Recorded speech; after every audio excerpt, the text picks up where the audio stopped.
چیز پر بارش ہے اور وہاں سے سفید چھٹکے اترتے ہیں. جی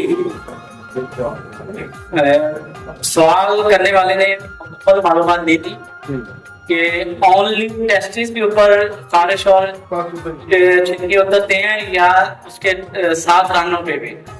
تو یہ جو عمومی طور پہ یہ جو خارش ہے یہ خشکی سردی کا مرض ہوتا ہے جس میں چھلکے اترتے ہیں اور جو رطوبات ہیں وہ جم جاتی ہیں. تو ایسے مریضوں کو ہم ملحن چار دیتے ہیں اور اس کے ساتھ سنکھ دیتے ہیں گندک والا. ملحن چار کا نسخہ تو ہمارا مشہور نسخہ ہے نظریے کا، وہ ہر بک میں موجود ہے. اور سنکھ بھی جو گندک والا اس کی میں تھوڑی ترتیب آپ کو بتا دیتا ہوں. آپ نے سنکھ لینا ہے جتنا آپ کو ضرورت ہے، کلو لے لیں، آدھا کلو لے لیں، پاؤ لے لیں. اس کو صاف ستھرا کر کے موٹا موٹا توڑ لیں اور اس کے برابر وزن آپ گندک ڈال کے تو اس کو 15 سے 20 کلو کی آگ دے دیں.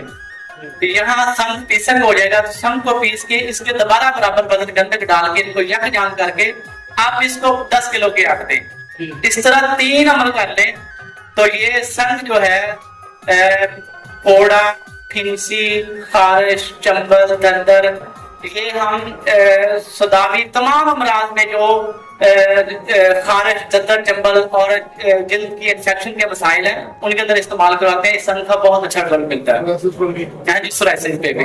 اس کے ساتھ ہم اس کی معاون ادویات مریض کی ضرورت کے مطابق کہ اگر اس کو قبض ہے تو ہم اس کے ساتھ 4 ملیگن دے دیتے ہیں، 5 ملیگن دے دیتے ہیں قبض ختم کرنے کے لیے. اگر اس کو بھوک نہیں لگ رہی تو ساتھ میں ہاضم دے دیا.